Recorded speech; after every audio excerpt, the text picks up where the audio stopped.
Assalamualaikum warahmatullahi wabarakatuh. Apa kabar sahabat netizen Indonesia? Dimanapun Anda berada, semoga Anda semua dalam keadaan sehat walafiat, tidak kurang satu apapun, dan dijauhkan dari mara bahaya corona. Saat ini kita berada di kota Dumai. Saya sedang berada bersama salah seorang warga kota Dumai yang sebentar lagi akan bertarung di politik 2020, Pilkada 2020. Beliau adalah Bapak Haji Zainal Abidin SH. Salam kopi dulu, Pak. Yep. Kita akan kupas beliau dan Pilkada Dumai 2020 seperti apa, tetap di mata panah Eka Putra.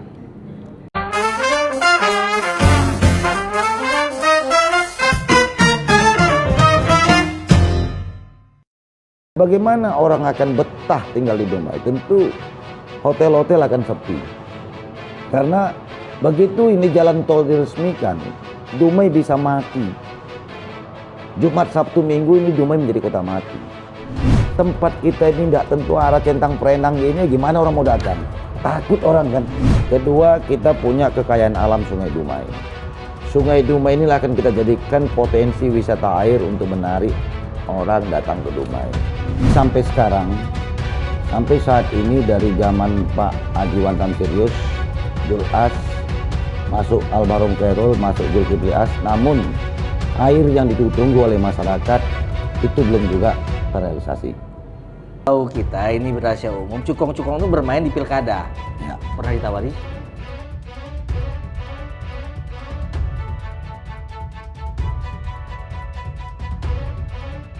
Kami janji, apabila masyarakat Dumai mempercayakan kepemimpinan Kota Dumai 2021-2026 ini kepada pasangan Edi Sepin dan Zainal Abidin, kami janji apa yang kami ucapkan tadi, insya Allah itu akan kami lakukan.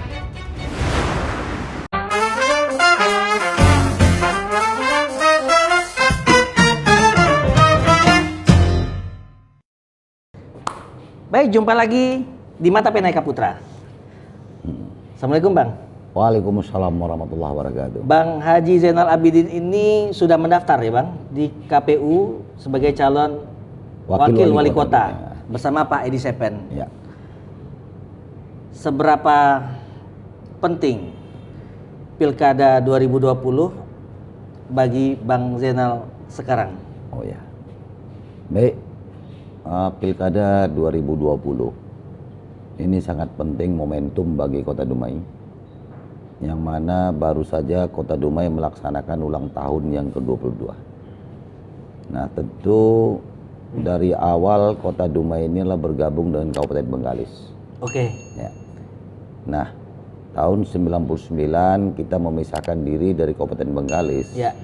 Artinya sudah ada 5 kepala daerah yang menggawangi Kota Dumai ya. ini. Yang pertama tentu pemisahan antara kota administratif ke Kota Madia itu dijabat sementara oleh Dr. Andus almarhum ya Haji Abdullah Zainuddin Abdullah. Nah, sehingga pada tahun 2000 kita melaksanakan pilkada pertama Kota Dumai. Yang pada saat itu pemilihan langsung di DPR, di DPRD, nah dimenangkan oleh Bapak Haji Wantam Serius. Artinya dari 2000 sampai 2005 Dumai pertama menjadi kota Madia dipimpin oleh Dr. Haji Wantam Serius. Ya. Tahap kedua 2005 kita pilkada kembali. Sehingga pemilihan langsung, demokrasi langsung. Nah, alhamdulillah pada saat itu Wan Samsir belum beruntung, sehingga yang beruntung adalah Dr. Andus Haji Zulkifli As 2005 sampai 2010. 2010 bertarung lagi pilkada langsung 2010-2015 itu dipimpin oleh saudara Khairul Anwar ya. Almarhum. Ya, 2015 sampai sekarang pilkada lagi maka dipimpin kembali oleh Zulkifli As bersama Eko Suharjo ya. Ya. Nah, Wan Samsir, Julas 2 kali juga memimpin. Nah, yang sekarang dipimpin oleh Zulkifli As. Nah, tentu di sini saya melihat sebagai seorang politisi, Ya. sebagai seorang politisi, kita melihat perkembangan Dumai ke depan. Beberapa kali pilkada tentu bukan tidak ada pembangunan, tapi belum signifikan perubahan Kota Dumai. Belum signifikan. Ya.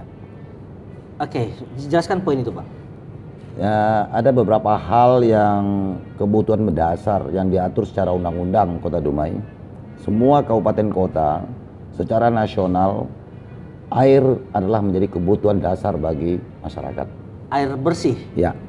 Oke. Nah, ini sampai sekarang, sampai saat ini dari zaman Pak Ajiwan Samsirius, Julas, masuk almarhum Khairul, masuk Zulkifli As, namun air yang ditunggu oleh masyarakat itu belum juga terrealisasi. Itu dasar pertama. Apa hubungannya air dengan pilkada 2020? Karena ini menyangkut hajat hidup orang banyak, menjadi kebutuhan Artinya ini dasar. momentum lagi untuk menyelesaikan persoalan air. Ya, tentu beberapa kali kami lihat Dumai yang perlu kita pahami, Dumai ini menjadi negeri yang bertuah. Satu kota, tentu kota ini harus ada wajah. Ya.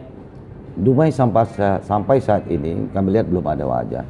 Ya. Nah, kesempatan kita beri kepada beberapa kepala daerah. Tentu kami sebagai seorang politisi, apalagi saya dari politisi Partai Amanat Nasional, tentu menjadi tanggung jawab beban moral ya bagi seorang politisi, yang mana daerah ini, negeri ini telah memberikan kontribusi besar kepada kami pribadi dan juga kepada partai kami, sehingga kami punya tanggung jawab beban moral untuk membuat dapat Dumai berwajah tadi. Dumai berwajah.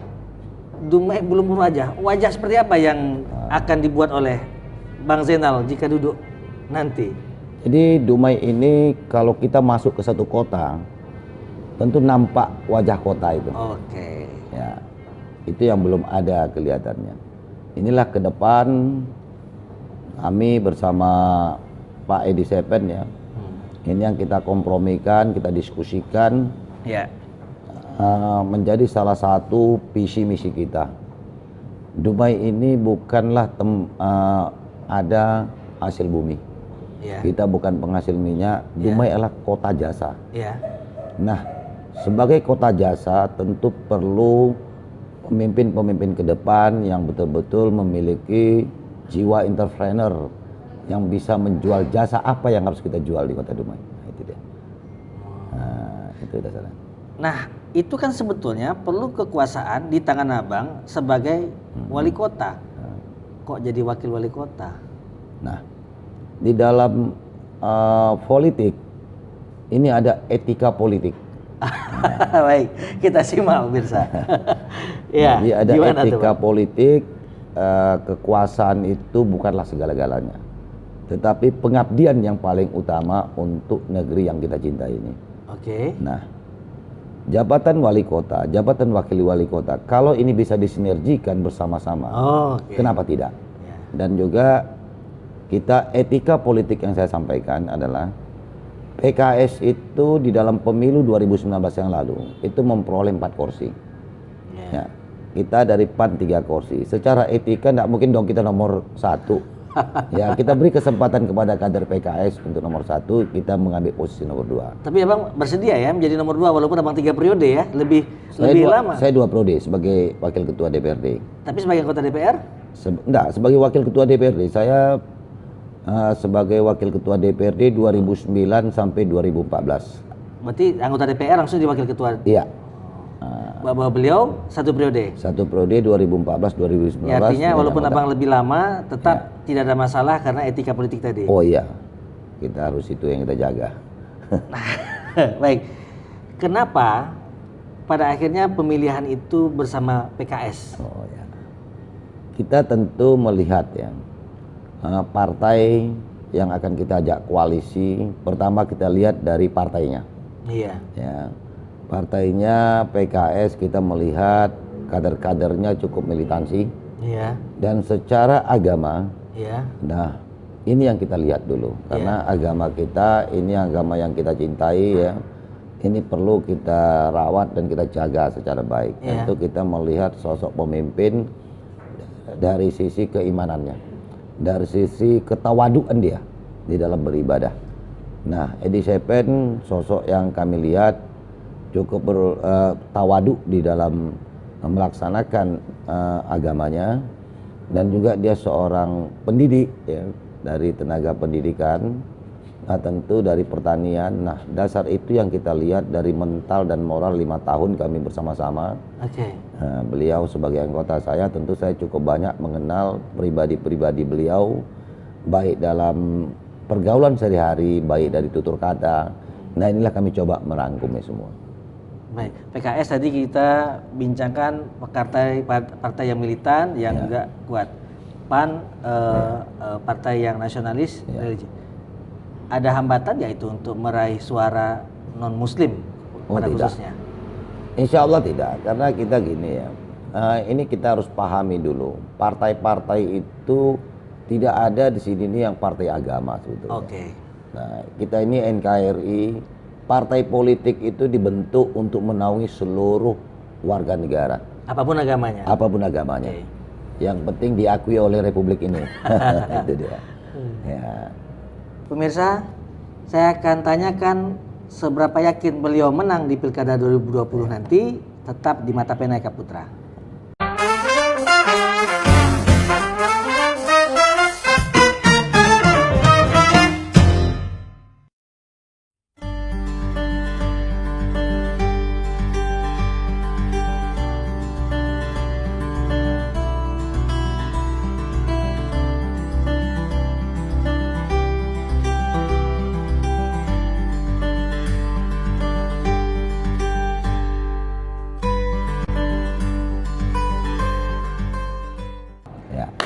Baik, jumpa lagi di Mata Pena Eka Putra. Bang, sudah mendaftar di KPU. Dan beberapa lain juga akan mendaftar juga di KPU. Abang pertama ya? Kedua. Yang kedua? Ya. Oke. Kemungkinan akan ada 4 pasang calon. Seberapa yakin sih Eza ini mampu meraih simpati dan kepersikan menjadi suara di Pilkada 2020? Ya. Kami tentu ya, saya pribadi sangat optimis ya. Sangat optimis. Insya Allah tanggal 9 Desember itu Allah berserta kita ya. Ini kita bisa memenangkan kontestan politik ini antara koalisi PAN dengan PKS. Ini adalah koalisi yang ditunggu-tunggu oleh masyarakat Dumai. Oke. Nah, ini dia. Ya. Pertama, dasar kita perolehan suara pemilu 2019. Ya. PKS itu DPD PKS Kota Dumai dari seluruh 30 caleg calon anggota legislatifnya itu memperoleh suara 20.000 suara. Itu dasar pemikiran. Nah, PAN seluruh calegnya 2019 memperoleh suara 18.000. Artinya ada suara 38.000. Nah, kami ada 3 orang kami sama-sama bertarung di pemilihan umum 2019 yang lalu di Dapil 5. Di Dapil 5 itu untuk tingkat 1 Provinsi Riau, Bengkalis, Dumai, Meranti. Ya. Pertama dari PAN Dr. Haji Sunario. Dr. Haji Sunario itu memperoleh suara 24.000. Nah, untuk Kota Dumai sendiri 2019 Sunario itu memperoleh suara 18.400. Pak Sunario ini anggota DPR Provinsi Riau yang berasal dari Kota Dumai. Ya, dari PAN ya. Dari Partai Amanat Nasional. Nah, dia memperoleh suara 18.400 untuk Kota Dumai. Saya pribadi untuk Kota Dumai pada pemilu 2019 yang lalu, saya memperoleh suara 8.900. Artinya hampir 9.000. Nah, ditambah anggota dewan pemilihan Dumai provinsi yaitu Abdul Qasim. Abdul Qasim dari PKS. Pak Abdul Qasim PKS. Ya. Beliau memperoleh suara 14.200. Ya.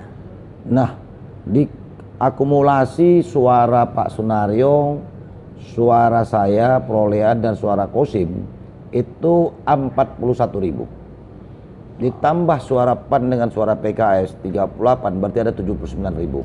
Secara matematis, Nah, ini hitung politik. Nah, 79.000 kita buang 60%, berarti kami udah punya modal 32.000. Inilah dasarnya kita. Nah, tentu politik itu tidak bisa hitung-hitungan. Tentu kita harus menghitung secara matematisnya, secara hitungan orang politik. ya. Nah, keyakinan kami dengan adanya semalam dibentuk deklarasi terbentuknya tim pemenangan, yang mana saudara Haji Abdul Qasim dari PKS sebagai ketua umum pemenangan EZA dan Sunario sebagai sekretaris umum pemenangan EZA. Dan dua-duanya anggota DPR Ya. yang duduk. Oke. Nah, ditambah dewan pengarahnya Dr. Iksan, yang mereka ini juga dulu bertarung di 2015 sama-sama semua. Nah, inilah menjadi angin segar bagi kami ke depan. Ini menarik. Ya. Pak Dr. Ihsan itu adalah calon wali kota periode 2015. 2015-2019. Lalu ada lagi Pak Abdul Qasim juga, Ya. calon wali kota 2015-2019. 2021. Ya, Nah. sudah 2 calon. Ya. Nah, sekarang didukung oleh Pak Abdul Qasim, ada di dua-duanya dulu bekas partai PAN. Ya. Dua-duanya bekas kader PAN, cuman Abdul Qasim ini 2019 dia bergabung ke PKS. PKS dan Ya. bersama lagi. Bersama Jadi lagi satu kekuatan yang luar biasa. Jadi ini napak tilas saja.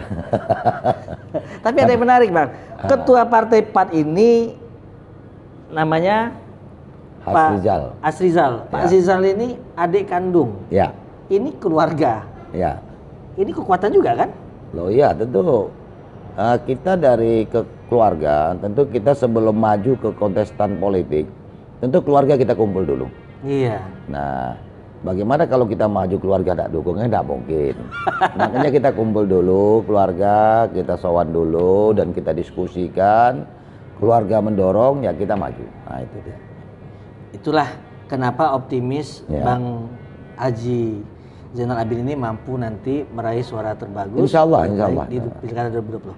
Bang, Dumai kan daerah perbatasan dengan Bengkalis, Rohil, termasuk luar negeri. Saya ingin coba menyorot dari sisi pendapatan ekonominya. Ya. Potensi perbatasan ini seperti apa dalam kacamata Bang? Jadi banyak hal-hal ya. Kalau kita melihat Dumai secara nasional ya. Iya. Dumai ini salah satu penghasil devisa terbesar bagi negara. Ya, karena pajak ekspor Dumai ini, tidak salah saya, tahun yang lalu itu hampir 34 triliun devisa negara dihasilkan dari Dumai. Nah, memang kita tidak mendapatkan apa-apa karena ini adalah pajak itu secara undang-undang itu diambil oleh pusatnya, baru diturunkan kepada daerah lain. Tapi ada beberapa potensi yang harus kita giat di Dumai sebagai kota jasa. Tentu sebagai kita kota jasa, Dumai harus betul-betul berbenah diri. Ya, baik masyarakatnya, baik tata kelola pemerintahnya, baik tata kelola administratifnya. Ya, tata kelola kotanya ini yang harus kita benahi semua. Karena suka dan tidak suka kita. Suka dan tidak suka. Dengan jalan tol sebentar lagi diresmikan dan insya Allah Roro Malaka Dumai akan dilakukan. Nah, ini potensi bagi Dumai apa? Jangan sampai Dumai menjadi penonton. Nah, tentu kami dengan Pak Edi Sepen setelah mempersiapkan diri itu, ini yang akan makanya kita berbicara Dumai maju dalam skop luas kita. Artinya ada potensi-potensi di Dumai ini yang harus kita gali. Pertama tentu masalah pariwisata yang harus kita benahi. Ya. Kedua, kita punya kekayaan alam Sungai Dumai. Sungai Dumai inilah akan kita jadikan potensi wisata air untuk menarik orang datang ke Dumai. Seperti apa itu? Ya. Sungai Dumai ini menjadi suatu ikon kota Dumai nantinya mau kita buat. Inilah wajah Dumai. Itu wajahnya. Itu wajahnya. Karena Sungai Dumai ini terbentang dari mulai laut ya, dari Jalan Teduh Ujung sampai ke Bukit Jin itu 12 kilo. Berarti harus bersih dan tertata dong. Iya dong. Nah, inilah yang kita tata nanti menjadi wajah Dumai. Ya, ada beberapa titik nanti yang akan kita jadikan ikon-ikon wisata Dumai sehingga menumbuhkan ekonomi UMKM. Gitu deh. Oke. Itu kedepannya kita. Iya, iya. Menarik. Ya memang kita tahu bahwasanya Dumai ini memang terkenal dengan minyak dan kekayaan alamnya, tetapi kalau ikon tidak menonjol, nah, ikon apa lagi yang mungkin digali potensi? Ini kita pisah dulu, ya. Pak Eka ya. Jadi Dumai bukan penghasil minyak. Nah, jangan. Oke. Nah, jadi Dumai, saya ralat. Jadi ini harus dipisah. Jadi ini kadang-kadang salah paham orang. Kita Dumai bukan sama dengan Bengkalis. Kita Dumai adalah daerah pengolah, bukan daerah penghasil. Nah, ini yang kadang-kadang orang salah paham. Jadi Dumai itu yang saya bilang, Dumai ini harus kita pahami, Dumai adalah kota jasa. Pengolah. Kita pelabuhan pun kita jasa. Berarti kalau gitu pendapatan kita dari pengolahan tadi nggak seperti daerah penghasil? Oh enggak, kita jauh sekali itu, ya jauh sekali. Nah, makanya ini yang kenapa kami didorong kami maju. Kami melihat ini belum maksimal. Ya, sebagai kota jasa itu harusnya tata kelola kotanya yang harus kita perbaiki. Ya, kotanya ini harus indah agar orang datang. Kita ini jasa. Iya. Jasa itu tentu kalau kita baik melayani orang, baik cara tutur kata kita, tempat kita tertata rapi, orang akan datang.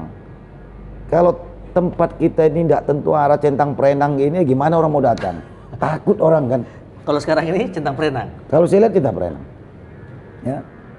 Nah, tentu dua periode pengalaman saya sebagai wakil ketua DPRD, jadi perlu saya ke belakang dulu Pak Eka ya. Saya pertama dilantik jadi wakil ketua DPRD tahun 2009. Itu PAD Kota Dumai itu 76,5 miliar. Itu PAD Kota Dumai. Waktu itu wali kota Zulkifli Hasan.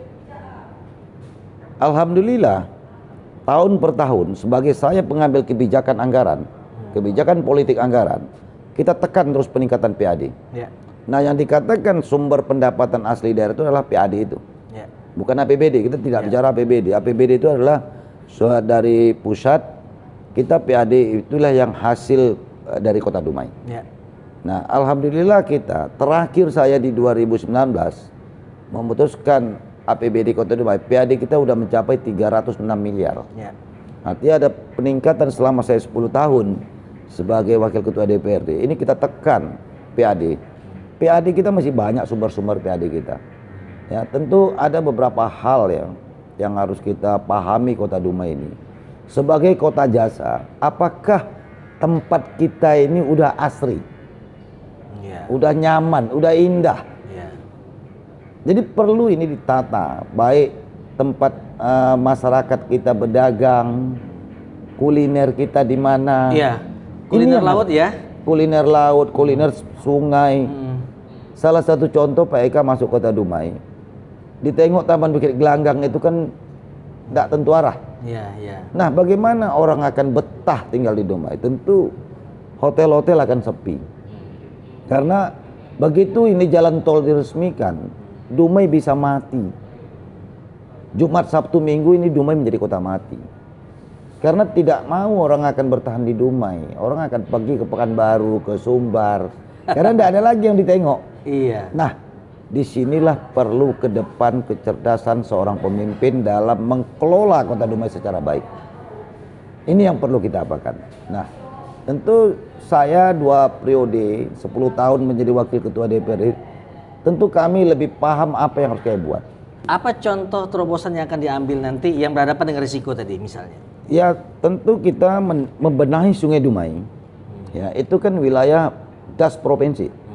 Nah, ini harus kita lakukan demi keindahan Kota Dumai. Kalau tidak, Dumai tidak akan indah. Jadi dengan Sungai Dumai kita benahi. Itu ada 2 persoalan yang kita selesaikan. Nah, itu dia. Risikonya apa itu? Ya. Risikonya tentu berhadapan dengan masyarakat yang rumahnya udah dekat sungai. Berarti ada perluasan das ya. Perluasan das.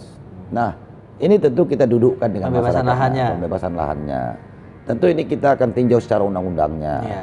Nah, ini tentu kita demi kepentingan umum, demi keindahan Kota Dumai ini harus kita lakukan. Itu abang Harus nggak takut kehilangan suara dari masyarakat yang ada di sekitar das itu sekarang? Masyarakat juga harus paham karena masyarakat tidak akan kecewa itu karena rumahnya pun paling-paling yang kena itu sedikit saja. Dan pembayarannya juga Oh iya. tetap Ya ya. kan kita buat ganti rugi tapi ganti untung dia. Baik, bisa. Ya. Kita ini kan selalu ganti rugi lah. Oke. Harusnya masyarakat itu kita ganti untung lah. Jadi jangan sampai dia dirugikan. Nah, ke depan rumah itu harus menghadap sungai semua. Oke. Nah, itulah yang kita Waterfront City ya. Yes. Kota menghadap air. ya, rumah itu semua menghadap air. Nah, inilah yang akan kita tata, inilah menjadi wajah Dumai. Dan ini perlu kerja keras dan perlu berani pemimpin mengambil keputusan. Itu dia. Bang Zainal tinggal di perkotaan, di mana persoalan infrastruktur juga mengemuka di situ. Gimana ke depan infrastruktur yang harus ditata ini? Apa yang jadi prioritas bagi pemerintah Dumai ke depan? Jadi kalau kami Edi Sepen dan Jenderal Abidin terpilih menjadi wali kota dan wakil wali kota Dumai, yang pertama kita tuntaskan adalah masalah infrastruktur itu harus jelas. Jadi jembatan, jalan, das sungai ini harus kita perbaiki semua. Karena Sungai Dumai ini muara pertama.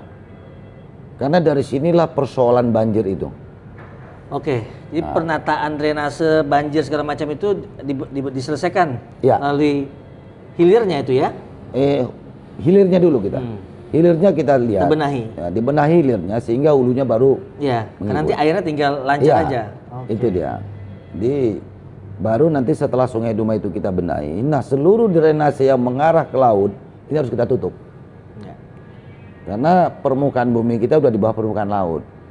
Udah di atas permukaan laut. Ya kan? Ya. Bumi kita di bawah permukaan laut. Iya betul. Jadi sehingga drainase ke arah ke laut ini salah. Jadi semuanya harus kita buat arah drainase kita ke dalam Sungai Dumai. Tapi sungai kan akhirnya ke laut juga. Nah, di sini kita buat pintu airnya. Oh gitu. Ya, ini yang kita buat. Nah, waduk pun harus kita buat. Oke, waduk ya. Ya. Udah ada, Sekarang belum ada waduknya kan. Nah, itu yang harus dipikirkan. ini yang harus dibuat. Wajah Dumai itu waduk dan ini menjadi sumber bahan baku air bersih. Artinya, Sungai Dumai ini ke depan ini kita jadikan menjadi tempat wisata air, wisata kuliner. Ya. Nah, inilah yang saya bilang tadi, kota jasa tadi. Tentu sebagai kota jasa kita harus menata kota ini secara baik. Ya, ya. Menata kota ini secara indah. Kalau kota Dumai ini indah, tentu ini mengundang orang luar datang. Nah, dengan adanya orang luar datang, tentu ekonomi akan tumbuh. Ya. Nah, makanya itu slogan kami, mudah urusan sejahtera rakyatnya. Ya. Sejahtera rakyatnya dari usaha-usaha UMKM. Kalau perusahaan besar itu ya sekedar menggaji masyarakat kita, tapi kita akan mencetak masyarakat kita menjadi entrepreneur di kota Dumai. Baik, pemirsa, seperti kata beliau tadi bahwasanya Dumai akan menjadi kota jasa dan resiko dari kota jasa konsekuensinya adalah tumbuhnya dunia hiburan. Implikasi dunia hiburan akan kami gali lebih dalam seberapa berani Pak Zainal Abidin ini akan menyelesaikan masalah narkoba dan dunia gelap lainnya yang ada di Dumai pada masa yang akan datang. Sesaat lagi tetap di Mata Pena Eka Putra.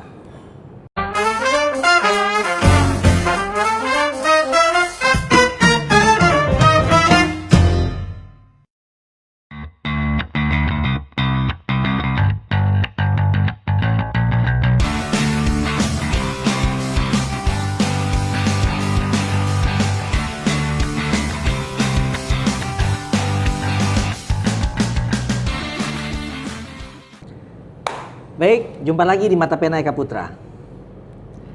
Bang, Dumai adalah kota yang berada di kawasan pesisir perbatasan. Nanti akan menjadi kota jasa dan kota wisata. Risikonya adalah tumbuhnya dunia narkoba dan persoalan penyakit sosial lainnya. Seberapa berani Abang dalam mengatasi problema ini? Oke. Satu-satu kita peta dulu ya. Oke. Baik ya, ini satu-satu. Kita bicara narkoba dulu. Baik.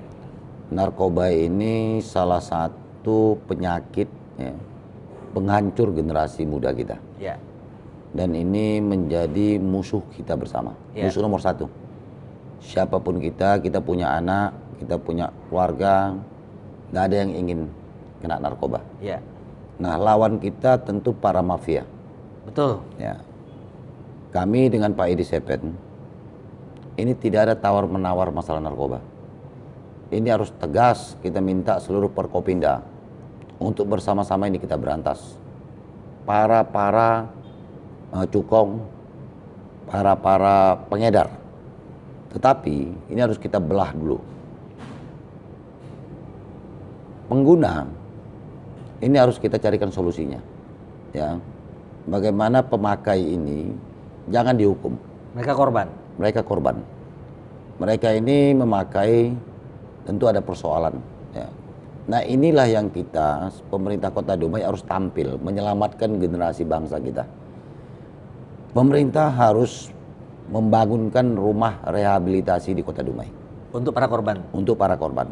Jangan ini para korban kita titip di rumah tahanan negara. Karena di rumah tahanan negara tidak solusi untuk menuntaskan para korban-korban ini tadi. Tapi pemakai kan juga kena undang-undang pidana narkoba. Nah, kita lihat undang-undang narkoba itu, ya kita jangan dibelok-belokkan dulu. Ini mereka bukan pengedar, mereka pemakai adalah korban-korban daripada mafia-mafia cukong yang ingin menghancurkan generasi bangsa kita. Nah, ini harus kita selamatkan mereka. Harus kita bina mental moral mereka, keimanan mereka. Makanya kita perlu rumah rehabilitasi untuk korban-korban narkoba. Ya, silakan hukum menuntutnya, tetapi mereka jangan disatukan dengan para Oke, cukong. prosesnya tetap jalan, tetapi Ya. mereka tidak diperlakukan seperti tindak pidana pengedar narkobanya. Ya, karena kalau mereka disatukan, sekarang ini tidak rahasia umum. Ya, malah mereka malah lebih parah nanti kalau kita letakkan di rumah tahanan negara. Karena dapat ilmunya. Ya, dapat ilmunya dan di situ juga tidak ada jaminan. Jadi mendingan pemerintah membangun rumah rehab. Baik. Dan ini kita diskusi dengan Forkopimda. Itu untuk penggunanya. Ya. Pemberantasannya. Pemberantasannya kita berada di pesisir pantai. Nah, kita minta, kita ada TNI Angkatan Laut, ya, ada Airut, ada Bea Cukai. Ini kita minta kerja ekstra. Dan kita himbau kepada masyarakat agar anak-anak kita tidak menjadi korban narkoba lagi. Sama-sama, ya, bersama-sama dengan masyarakat, mari kita bantu aparat. Mari kita bantu pihak BNN. Ya, itu aparat kan memang udah kerjanya. Cukongnya. Cukongnya itu tidak ada tawar. Ini harus kita eksekusi. Kalau saya lebih bagus itu cukong-cukong dihukum mati. Menarik deh. Karena setahu kita ini rahasia umum, cukong-cukong itu bermain di pilkada. Ya. Pernah ditawari? Wah, untuk kita dapat bantuan? belum. Sejauh ini belum. Tapi kita tidak akan terjebak dengan itu. Ya. Oke. Kita tidak akan mau memakai uang-uang hitam. Itu dia. Nah, yang kedua tentang prostitusi. Prostitusi. Ya. Ini tentu harus kita tata. Mau kita habiskan itu tidak mungkin. Itu menata prostitusi ini Nah, ini harus kita belum tata. tahu pula kita nih. Ya. Kayak mana maksud itu, Bang? Karena ini penyakit masyarakat. Iya. Nah, sekarang ini kita lihat di Dumai. Ini beredar di tengah-tengah kota Dumai. Iya. Nah, kalau kami ya, ini harus kita buatkan satu tempat, Kawasan khusus. kawasan khusus. Dilokalisir. Dilokalisir betul dia. Lokalisasi dong. Ya, jangan dibuatkan dia di kota-kota daripada mereka merajalela dalam kota. Ya, kalau ini mau kita habiskan, ini dari zaman Nabi Adam udah ada ini. Aha. Ya, sehingga ini perlu kita letakkan pada posisi mereka di dalam satu lokasi yang ini lebih gampang pengawasan tentang kesehatan mereka. Tetap berada di dalam kota Dumai. Bisa, tapi jauh dari pemukiman. Tidak boleh mereka dekat dengan pemukiman masyarakat. Oke, sebentar, Bang. Apakah sudah ada lokalisasi di Dumai sejauh ini? Saya rasa ini bisa kita carikan tempat yang betul-betul mereka terisolir dari pemukiman. Tidak dibenarkan mereka berada di wilayah pemukiman kita.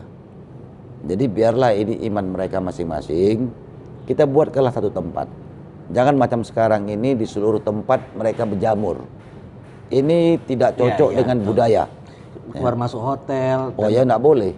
Dan memang keadaan sekarang ini cukup Ini Dumai cukup memprihatinkan dalam. Nah, karena apa? Kita sebagai kota jasa nggak mungkin bisa menolak itu. Ya. Ya, ini menjadi suatu daya tarik sendiri bagi para hidung belang, ya kan? Nah, tapi kita tidak boleh ini ditaruh di dalam kawasan kota Dumai.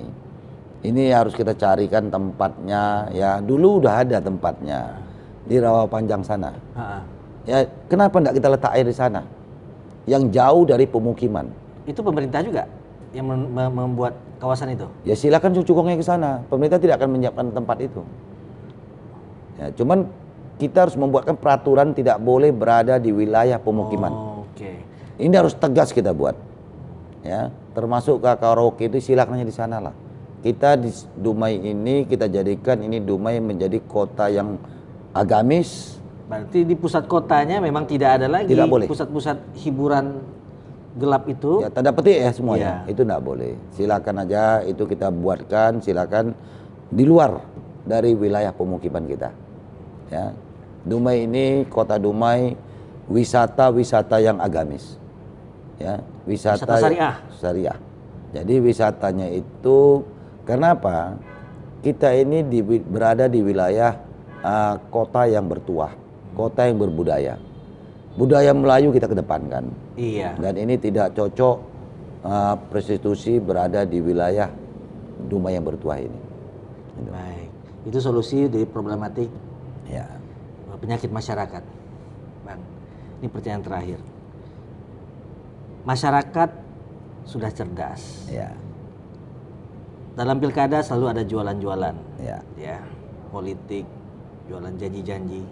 Seperti apa Abang meyakinkan bahwasanya mereka itu tidak akan dibohongi lagi oleh mereka-mereka yang dulu maju sebagai calon dan akhirnya menang dan mengabaikan mereka di kemudian hari? Ya. Jadi dari beberapa pilkada macam yang saya sebut tadi, masyarakat kita udah pintar kok. Ya. Dari sekian banyak tentu hanya ada juga yang masih berpikiran politik praktis ya, yang money politik. Tapi kami PAN dengan PKS tidak akan melakukan itu. Kita beradu gagasan, beradu program, dan silakan masyarakat menilai kecerdasan kepemimpinan ke depan. Ya, insya Allah setelah beberapa kali kami turun, kami tengok masyarakat itu besar sekali ingin perubahan. Ya, masyarakat ingin perubahan dan masyarakat sudah melihat siapa sosok pemimpin yang akan mereka pilih. Dan kami cukup yakin bersama Pak Edi Sepen, insya Allah masyarakat begitu kami yakini program yang akan kami lakukan tidak terlampau muluk-muluk, tapi yang bisa kami laksanakan selama 1 periode. Tidak akan membohongi mereka? Oh enggak, karena kita bukan membohongi mereka. Apapun yang kami ucapkan itu kami berjanji kepada Allah, bukan kepada masyarakat. Kita lebih takut dengan hukuman Allah pada hukuman masyarakat. Berarti masyarakat nggak perlu berjanji? Ya, kita berjanji, justru itu kita berjanji di depan masyarakat, Allah mendengar. Sehingga kami tidak akan membuat janji-janji palsu, tidak akan membuat janji-janji yang bohong. Dah, masyarakat sekarang sudah melihat kerja nyata. 10 tahun saya sebagai wakil ketua DPRD, masyarakat sudah melihat siapa saya. Tentu ada yang puas, ada yang belum puas. Karena kita bukan sebagai alat pemuas. Sebagai politisi, Abang kan ada trik untuk meyakinkan. Dan ini memang dari hati. Pernah bersumpah atas sesuatu untuk meyakinkan masyarakat. Sumpah tentu saja didengar oleh Allah dan kepada Allah kita menghadapnya. Sebenarnya tidak perlu bersumpah. Kalau kita berjanji, kalau kita seorang yang beriman, ya, kita seorang yang beriman, kita seorang yang bertuhan, ya, tanpa kita bersumpah, begitu ucapan kita ucapkan, Allah mendengar. Ya. Sebagai orang yang beriman, takutlah kepada Allah, bukan takut kepada manusia. Dan masyarakat cukup yakin tentang itu? Insya Allah masyarakat Dumai cukup yakin. Masyarakat Dumai ini dengan kita berbagai kaum, semuanya masyarakat Dumai cukup agamis, ya, cukup memahami siapa pemimpin yang akan mereka pilih. Dan kami lihat masyarakat kita sekarang di Dumai sudah mulai cerdas. Dengan beberapa kali pergantian pemimpin, dia melihat sosok pemimpin yang dibutuhkannya bagaimana. Ya tentu itu trik kami nanti ya. Iya. Nah insya Allah beberapa kali kami turun dengan Pak Edi Sepen, masyarakat bisa menerima, masyarakat bisa memahami. Makanya yang kita sampaikan itu ada 3 program kita. Pertama, begitu kami terpilih kami akan menuntaskan, ya, melanjutkan pembangunan jalan dan jembatan. Kedua, ya, skala prioritas pertama adalah pendidikan. Iya. Kita lakukan pendidikan yang murah dan terjangkau, Iya. yang berkualitas. Iya. Ketiga, tentang kesehatan. Iya. Kesehatan betul-betul yang ramah. Iya. Nah, sehingga kita akan mempeta seluruh 7 kecamatan itu. Kami akan mewujudkan puskesmas yang layak huni, yang layak inap. Iya. Jadi setiap puskesmas itu harus ditempati oleh dokter spesialis. Oke. Itu dia. Sehingga ini menjangkau, tidak semuanya melirik ke rumah sakit umum daerah. Oke. Baik, ini pertanyaan atau permintaan yang bisa Abang jawab atau bisa juga tidak jawab. Nanti menjadi wali kota itu salah satu prosesinya adalah bersumpah, ya, di Habana pada waktu ingin menjabat. Menjelang pemilihan ini kan tentu sumpah sesuatu hal yang memang dilakukan oleh pemimpin. Ya. Menjelang ini, Abang mau bersumpah nggak untuk akan melakukan pembangunan ini sesuai dengan harapan masyarakat dan seperti apa yang disampaikan, seperti itu yang akan dikerjakan. Kalau mau, boleh jawab, saya mau rekam ini untuk publik masyarakat Dumai khususnya. Tapi kalau tidak apa-apa. Ya. Kalau saya, ini persoalan sumpah, ya. Kalau saya janji, Ya. janji itu apakah sumpah apa tidak itu namanya. Ya. Silakan diterjemahkan sendiri. Tapi kami janji bersama Edi Ya, Sepen. baik. Ya. Kami janji, apabila masyarakat Dumai mempercayakan kepemimpinan Kota Dumai 2021-2026 ini kepada pasangan Edi Sepen dan Zainal Abidin, kami janji apa yang kami ucapkan tadi, insya Allah itu akan kami lakukan, akan kami laksanakan, ya, karena itu dengan masyarakat kami berjanji, dengan Allah kami menekankan konsep-konsep itu, sehingga Allah akan melihat apa yang sudah kami ucapkan menjadi utang beban kepada kami. Makanya kami janji kepada Allah, kami akan memberikan, mengibahkan diri kami, pengabdian kami demi terwujudnya masyarakat Dumai yang sejahtera dan makmur. Baik pemirsa, dengan diucapkannya janji ataupun sumpah tadi oleh Pak Zainal Abidin, maka selesailah perbincangan kita di sesi ini. Sampai jumpa pada episode berikutnya. Jumpa lagi bersama saya tetap di Mata Pena Eka Putra. Assalamualaikum warahmatullahi wabarakatuh. Waalaikumsalam warahmatullahi wabarakatuh.